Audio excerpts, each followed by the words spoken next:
Allez, bonjour à tous et on ouvre cette revue des Unes avec Le Jour Plus qui nous dit que Donald Trump est de retour aux affaires aux États-Unis. Le candidat républicain a battu Kamala Harris à l'élection présidentielle du 5 novembre 2024 et Le Jour Plus qui propose une analyse de la victoire de celui qui est surnommé à raison le Sphinx, barre à sa une, Trump, les leçons d'un retour gagnant.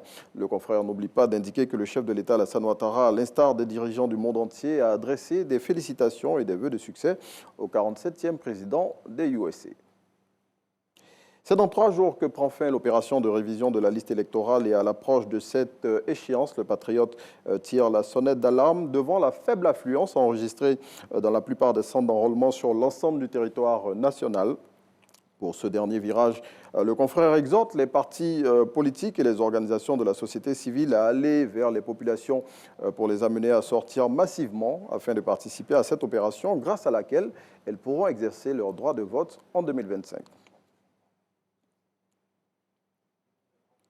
Le procès de Damana Picasse ne s'est pas tenu hier, c'est ce que nous dit l'Inter à la une de son numéro de ce jour. Le confrère en donne les raisons et relate l'ambiance qui a prévalu hier au palais de justice d'Abidjan.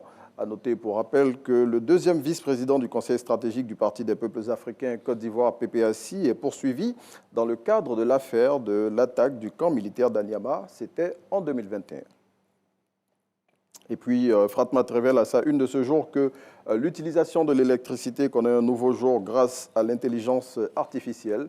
Selon le confrère, il est désormais plus facile aux fournisseurs d'électricité nationale de répondre aux besoins des utilisateurs qui, de leur côté, n'ont plus de pression pour gérer certaines tâches telles que le paiement de leurs factures ou encore la gestion de leur consommation.